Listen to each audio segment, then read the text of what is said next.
Okay. Puppies. Hello. So I have to tell you, I'm on the phone, working with phone stuff today, so I can't see who's in the room. We got Alan on the other side helping us. So we'll get started. Hopefully everyone will get what they need. We'll ask some questions. You can use the emojis at the bottom if you need thumbs up, thumbs down. Hopefully you can hear me. Give me a thumbs up. So you just brought your dog home, right? Cutest thing ever. You want to give your dog the best life. So what do? You turn to the internet, which always has true facts, right? We know internet, true facts. And you get the puppy socialization checklist. Anyone downloaded those? Let's see. You read that. Oh, this is your new puppy. I'm going to put the new puppy. You can't see, but the new puppy is down here.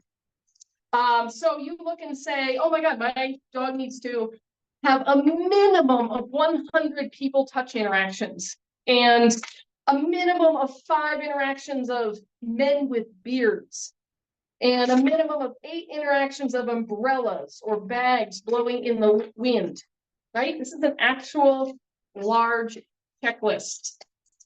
This is what we're going to do with that checklist, right? Yikes. Who am I to listen to over the internet? That is a very good question. My name is Heather Furby. I am owner and lead trainer at Canines, dog training, human learning. And I have worked with dogs forever. But more importantly than that, I was trained by Dr. Bergen, who is widely known for bringing service dogs and companion animals to the US and the concept of it. So I trained directly with her for service dog and companion animal training. I also pursued a master's in occupational therapy. So I've worked with people with different levels of ability and disabilities on communication. I'm now pursuing a master's back with Bonnie Bergen for canine cognition and human canine life sciences. So I'm such a dog behavior geek, looking at the research for it, and I've been working with dogs hands-on for about 14 years. But what we've asked of our dogs has changed significantly over the years. We want them, it's so much more than being a backyard buddy. We want them to go everywhere, behave under all conditions, circumstances, and even when we don't know what's going on, but we want this dog to be perfect, right? And that's above and beyond even service dog level training. Our expectations of our dog have changed, so we need to change the way we train them. So welcome to Teaching Tuesday. It's our educational webinar series, and today we're talking about what is socialization for dogs. We brought our new puppet dog home. Are you ready to take a little quiz with me? Yes, I knew you were. All right, you brought home your 10-week-old puppy. Little 10-week-old puppy, so cute. Best thing to do is to have a pass the puppy party, right? That has to be a good idea because, right, it's all your friends, they're trusted resources. You're going to be able to get 20 of those 100 things off your checklist, right? So pass the puppy party. Yay? Or nay? What's your vote on pass the puppy party? Ready? No, pass puppy parties. They are becoming overwhelmingly popular. I know some of you are laughing, but the pass the puppy party, because it's on the checklist. I want you to know at 10 weeks old, yes, your dog still might be in that socialization window, but they are also in their critical primary fear stage. They've just left their litter mates, their mama. They're easily startled by sounds and changes. They can develop fears of animals, unknown objects. So they actually don't even know how, I'm going through my notes here. They don't even know how to give cues yet for when they're feeling scared. So if we do this pass the puppy party, we're just hoping that our dog has the skills to handle that. You can also hope that if you had a good breeder, that maybe your dog had really good ENS, which is the early neurological stimulation. That's when we We do that with service dogs where we work with the dogs quite early on touching, hands, shapes, recognition. But honestly, there's a very good chance that didn't happen with your dog. The critical socialization period is actually, 5-6 weeks. So by the time we bring our dogs home, they're already out of that socialization period. So we're going to talk about that. But really what you need is to give your dog, we're going to talk about puppies and dogs, but we want limit their access. So when we bring our dog home, as opposed to passing it around to all of our friends, taking it everywhere and bombarding it with information, we want to limit their access. This can also work with a dog you've had for a while who is starting to act out. By limiting their access, I mean small areas, small access. As they prove that they're more responsible, you can give them more access. Now, how do we know if our dog's more responsible? Toileting, when they're toileting where and when they're supposed to, when they're not just constantly destroying their environment, the small environment you gave them, when they can follow you around and not get lost, so we can play with our puppy, have them come with us and they're not just shooting out everywhere, and when they can chill near you but don't need access to you. Those are all signs of developmental responsibility. Now we can start giving them access to bigger places. Okay, so no past the puppy party. Let's move on to another question. You have a 6-month-old dog, right? Little bigger dog. And you just decided to adopt that dog home. Yay or nay, that dog is past the critical socialization period. So, yay, follow the pointer, or yay. 6-month-old dog, they are past critical socialization. Yay or nay? Ready?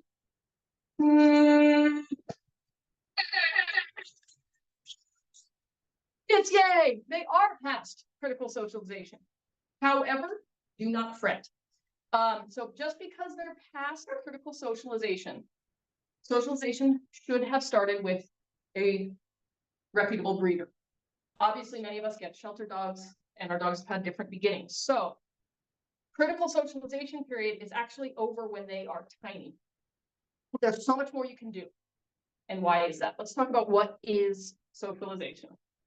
Socialization is basically helping your dog learn to navigate our crazy human world.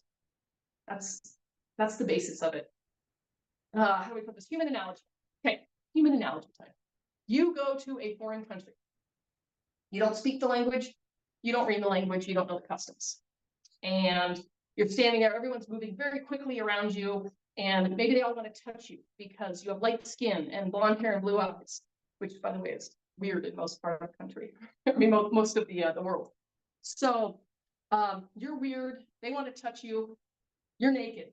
Let's add that, right? Everybody's around you. Oh my God, how frightening is that? And that's what we do with our puppies. We bring them around and think, hey, everybody, touch my puppy, or my dog, without teaching our dog the skills it needs to handle to navigate the world. So proper socialization is helping my dog understand how to process this crazy human world, no matter how old they are. That can start as a puppy, and it can go into an older dog if you've adopted.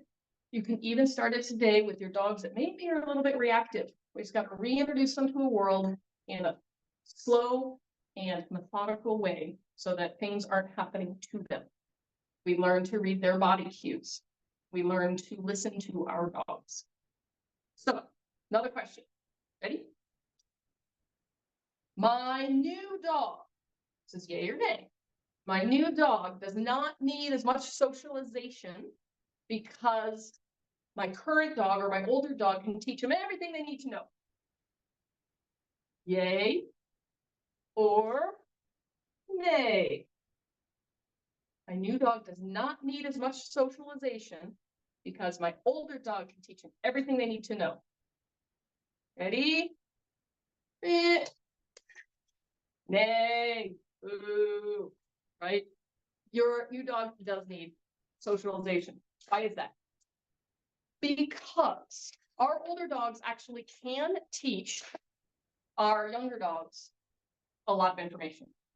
Unfortunately, all too often, they teach our younger dogs the exact opposite of what we were trying to get them to learn. They can definitely, older dogs and ones that know the rules of the house can definitely teach your dog toileting, like where and when and how to go to the bathroom, what the appropriate places are. But they can also teach this new dog, or both dogs, reactivity, territorial behavior, nervousness, fear, aggression, even if your older dog had never exhibited those behaviors. The younger dog may learn them because they're trying to make space in their new environment and pushing that older dog in their boundaries. So we really have to introduce dogs, socialize them in a slow, methodical manner throughout the house. So are you with me still? Think? Okay. You really want to make sure your new dog doesn't develop these behaviors as they're trying to figure out the rules. So the old dog is not necessarily going to teach them the ways of being. Way too often I hear, my older dog was perfect, got the new dog, now I've got behaviors in the older dog, or taught the new dog the 3 things I really wish my older dog didn't do. You taught him how to bark, taught him how to pull on leash, taught him how to gobble food, whatever it is. Unfortunately, dogs did not read that checklist that I ripped up earlier about proper socialization. So you're still responsible for teaching your new dog the old dog tricks. Another human analogy time is think like if you moved into a new apartment and everybody came around and stole your stuff at night. Or you were eating all as a group, but you didn't know the rules, so people kept stealing your food. Right? That would create a lot of stress, and stressful environment, stressful situation. So you're trying to learn the rules. What if everybody hated the landlord, was terrified of the landlord, and you were coming in and trying to learn the rules? It's just a stressful situation. Whereas if somebody taught you, here's what's expected, don't worry about what everybody else is doing, this is what is expected of you, you can start calming down. So the same thing goes for dogs. Why is that? Proper socialization. What is socialization? 99% of socialization is helping your dog learn to understand that the world has nothing to do with them. Literally, nothing to do with them. It is not there for your dog's entertainment.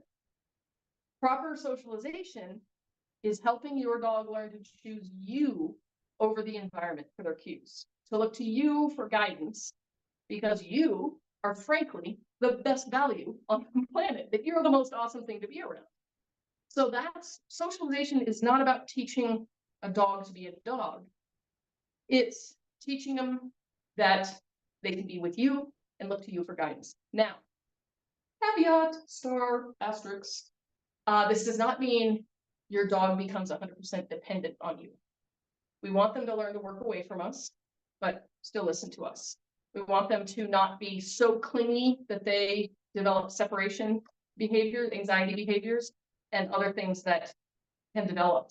It simply means that knowing the world is full of newness and novelty, knowing weird stuff happens in the world and they're going to look to you because it's all white noise. You're the thing that matters. The rest of the world is what? None of their business. 100%. That is what socialization is. So another question. My puppy, this is the little puppy.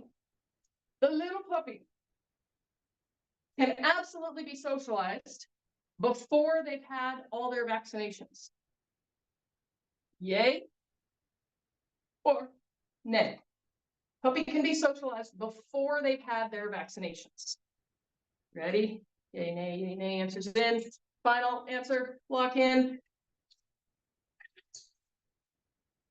It is yay. They can be socialized before they receive all their vaccinations. Puppies and older dogs. Why is that? The American Veterinary Society of Animal Behavior says absolutely this can happen. In fact, it's recommended for puppies. However, remember, proper socialization doesn't need to include other dogs. It's at the beginning, it's all about helping them adapt to their environment. New surfaces, new smells, new sounds around the house can all be done in your home without any other dog, right? We can bring our dog around and see what it's like to walk on the carpet, to walk on tile, to put on a cape, you know, open umbrellas. Everything that you do, we want to reward our puppy for ignoring that kind of thing, or just basically being like, I don't care, that is crazy lady with a wig on again. None of my business. I'm just going to go about doing what I need to do. So you may choose to do early puppy socialization playtime classes. We have run wag time here for the earliest puppies, but here's what you need to absolutely know. Grill that trainer on what's happening during puppy playtime. Because way too often, I see it all the time, is that these puppy play classes become about the humans sitting over on one side, all chatting with their coffee, somebody maybe taking pictures of the little puppy as it just gets pummeled by this other dog. One's hiding under a chair, one thinks that's cute, they're taking pictures. Nobody is teaching you wanted and unwanted dog behaviors, right? It's just becomes like, oh, puppies are playing, what's the harm? One growls, oopsie. It's, you want a trainer to help point out what the behaviors are that are good, maybe unwanted, what's a little too aggressive in a puppy, what is maybe a puppy showing all the signs of fear. So remember, in dogs too, that once dogs are in an environment with other dogs, we want to be able to identify those behaviors. So that's what you're grilling your trainer or whoever's running this puppy play class or running any dog playtime, that they can point out when one dog maybe has gone a little bit too far or one dog is acting a little too scared. They're not willing to point that out consistently and teach you what to do. How do you remove your dog from that? How do you teach your dog that that's okay or not okay kind of behavior? Then I would don't run away from the puppy play classes. Because when we do start taking our dogs out and about, you want to understand, you want them to understand that the world is a safe place. You want them, again, to be looking to you and you're watching for those signs of stress. What are some signs of stress when I talk about this? Lip licking, hiding, tail curled underneath, not just drop, but really curled underneath, frozen behavior, whale eyes, and often just watch them if another dog comes to jump on them. Do they flinch? That's usually not saying, I don't like this kind of behavior. A polite dog-dog interaction. By the way, dogs know how to do. Human intervention has taught dogs to be scared to interact with each other. So that's why we say dogs don't need to be taught how to be dogs. But a polite dog interaction is going to be, you know, usually ignoring them. Coming up beside, they might see each other on the approach, but they don't come face to face usually, other than puppies that just come crash. Some dogs can adapt to that. Sometimes it's puppy play. Other dogs get traumatized by that. So socialization does not have to do with other dogs. 99, we're even go 99.9% of it is about teaching the dog that the world is not their business, right? It's about you. It's choosing you, not choosing other dogs, not choosing to interact or take their cues from their environment. When you take your dog out and about, you may, the first thing might just be getting into the car and getting out of the car. That's good. That's socialization. Got into the car, you showed them, hey, there's nothing to happen here. We're going to get out of the car. You might go in the car, go for a little drive, get to a parking lot. You unload, play a little game, get back in the car, head home. That is a perfect example of puppy socialization that, oh, I'm going to hang out with you in places, not necessarily the whole world. I've taken my girl Luna out many times to go play when I think it's going to be a fun day, and we end up sitting on the back of the truck, just watching the world go by because she's not ready. She's flipped her lid. So socializing for her is simply sitting on the back of the truck, watching the world go by. And that's okay. That's 99% socialization. Okay, ready for another? Here we go. My adolescent dog, I don't have an adolescent dog. Maybe this one will be the adolescent dog again. My adolescent dog is driving me crazy, right? Running around. I have to get him out to play with other dogs at the dog park, right? Yay, nay, dog park, adolescent dog. And seriously, they're driving you crazy. They have to run off this energy. Before you answer, hold that thought. Let's talk a little bit about what adolescence is. Adolescence, the finger can go away from me. Adolescence is, that's a human equivalent to having a dog that is between 2 years old and a teenager all at once. Crazy, crazy behavioral changes, crazy hormonal changes. In fact, well, so all those crazy changes, that is the peak time that dogs end up at shelters. It's the peak time I get my clients that I've trained with puppies call back and be like, I have to rehome this dog, this is insane. And adolescence is a crazy time. You can survive it. Some of you will thrive, but it's okay if we just survive and get through white knuckling adolescence. There's a study actually just done in 2020 by Asher et al., funded by Guide Dogs UK, that looked at adolescent behavior, because they were just starting to unpack what adolescence is and the brains and hormones. And it actually showed that dogs in adolescence are less likely to respond to a command. They use sit, but it could have been any command. Less likely to respond to a command from their owner than they are from other, which means they're much less likely to respond to you as they would a third party. Now, some of those are third party trainers, handlers, maybe our body language is a little bit different, but they also did this study with just casual observers. So that's really frustrating, right? We've raised this dog, been amazing, and suddenly it's not listening to us. And in fact, dogs with a stronger bond with their carer, their primary caregiver, didn't listen more than dogs who had a weak bond. Now, that means you can get through this because it is about the bond, but it also means that there's something else going on in adolescence that sets up conflict. We think our dogs are acting crazy. We go, they have to get out there and run out that behavior because, you know, they're growing. And in fact, we want the opposite of that. Consider as well your adolescent dog is going through secondary fear stage. Let's talk about secondary fear period. That primary fear period, 8 to 11 weeks, often when we bring them home. Secondary fear period happens between 6 months and 14 months. That's a 6 to 8 month span. It usually lasts 2 to 3 weeks. Okay, so you do that puzzle. My dog is going to go through secondary fear stage for 2 to 3 weeks, sometime over 6 to 8 months. They're not listening to me. And I've had this strong bond, but something could happen during those 2 to 3 weeks at some given point that has an impact for the rest of their life. Right? Keep that in mind. And let me ask this question again.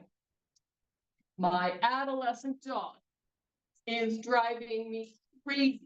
So I have to take them to the dog park so they can play with other dogs and run out that energy. Yay or nay? Dog parks, dog parks. You ready? The answer is nay. Okay, all too often. I have to get through my notes here. I got myself lost. Dog parks are like a late night bar. They're full of scuffles, bad behaviors, disease, bad behaviors in dogs and humans. They're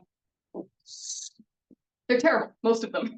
Now, the primary and most vital part of dog socialization, what do we say, is you, right? It's you want to control your dog's environment for proper socialization. That's the most vital part of socialization. Dog park is completely unsuitable for that, right? But we humans, we love our dog parks. In fact, we demand them from cities and places. We want a place, and I get it. It's how you're raised. It's so much fun to see your dog run off leash.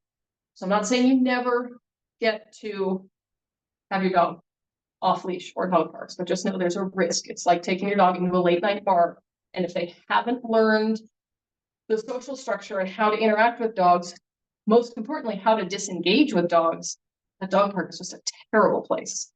So we want to slowly introduce our dogs to environments. So what can we do instead when we got this crazy adolescent and we need to socialize them and we need to get that energy out? We work with their brain. We puzzles. We can set up new rules for doorways and teach them proper greetings and doorways. We can teach them tricks like sit or down or leg weave so they can come in and out. We can give them puzzle toys. We can do sniff mats. We can do rest protocol like frozen Kongs, lick mats, things that they can learn to do, but not running around outside crazy. The unbridled, uncontrolled play for an adolescent dog, a bunch of things can happen. First of all, it can absolutely ruin their joints and bones because they haven't grown to full size yet, so they're still in that growth period. Especially larger dogs, I see so much injury happen around that time. But we want to work with their brains because teaching them to choose me, teaching them that I hold some fun, that I can do leg weaves, that I can teach them tricks, that I'm fun to interact with, will help them develop confidence. They can be calm, and they can learn calm is queen. Calm is the way that gets me all the rewards around the house. The more that they learn that, calmer their behavior becomes. Working with the brains, working with a dog's brain 10 minutes a day or 10 minutes at a time is actually equivalent to 30 minutes out running around. So as our dogs are small, we actually want to limit their huge run and play because they can get physically hurt. They learn to get into stuff that is not interesting. It can cause a lot of harm and disease. They also learn that being away from us is much, much cooler than being towards us. I'd say recall is probably the #1 thing I get called for on behaviors. Like, he was great, but he just runs away. Now that there's stuff around, he used to follow me, used to be a cute little puppy, doesn't listen to me at all anymore. And grew that wanderlust and realized that the environment is more fun to interact with. As puppies, they're scared. So we don't want to bring them out and about as puppies and think we're socializing them when all we're doing is introducing them to more and more and more scary environments that build on each other, one after another. So, puppy socialization, dog socialization. What is it? Are we ready for the last yay or nay? So, socialization is not about off-leash, uncontrolled play with other dogs, right? Yay! It is about helping your dog understand the rules of our crazy human world. It is about helping you have your dog choose you over the environment. Proper socialization of your dog is not teaching a dog to be a dog. Dogs know how to do dogs. They do dog really well. What they don't understand is being born into our complex human rules that we frankly change all the time as well. So we want to keep their world small and help them develop bit by bit in very controlled environments. They'll learn that the world is actually not for them and they take direction from you because you are constantly awesome and you are the best thing to be around. That means we're fun, right? We got to be better than that bunny. It's not about training my dog to sit and stare at me. And I know this is out there because every dog that comes to class, we get the treats out, they sit, they just stare at you straight in the eyes. It's like this cute little puppy here. Just sits perfectly and would stare at me. And I can tell that's what we trained because it's easy and because it's out there and because we know how. And I'm not saying it's wrong. It's just there's so much more to dog behavior than sitting there staring at me while I dole out boring pieces of kibble. And the rest of the world is so much more exciting. The conversations I could be having with the deer, the bunny, or the leaf, or the bird, so much better. So we've got to learn to speak dog. We've got to learn to be a little bit more fun, interacting with our dog so that we are actually the best value. So I unfortunately cannot take questions because I can't see them on my phone. I'm going to do a quick check-in to see if there are any particular questions that came. You can type them in the chat. Don't think so. But it's just to emphasize what is socialization. I want you all to be experts on it. So I want you to talk to your neighbors, your friends, the people that are out with the cute puppy, and help them realize that socialization is not that checklist that is lying in about 10 pieces on my floor. It is not about puppy passing parties. It is not about getting out and about and hopefully just experience after experience after experiencing and hoping that they are positive. It is about having my dog choose me over the environment, having my dog look to me for guidance, and realizing that 99% of the world is not about them. It's not for them. It is white noise that they can pretend it's not even there because they choose us over the environment. If you have other questions, you can call, text, email. Please go to casalunacanines.com. Lots of information on our dog blog. You can join our mailing list, and that way you can be notified about Teaching Tuesdays, other events. Please let us know what you want to hear about, what kinds of dog behaviors interest you. If I don't know about it, I certainly can get one of my colleagues in here to talk about that. And soon we're going to be opening our online community, which is full of passionate dog people like yourself that really want to learn to be their dog's best friend and learn to speak dog. So head on over to casalunacanines.com, get on our newsletter. You'll be notified when the community opens, I believe very soon. You'll be notified if you're local of our classes and obstacle course and great stuff that we do here on the property.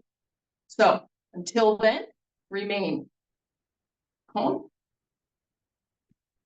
be confident, stay connected. I'm Heather Furby with Casa Luna Canines. Take care.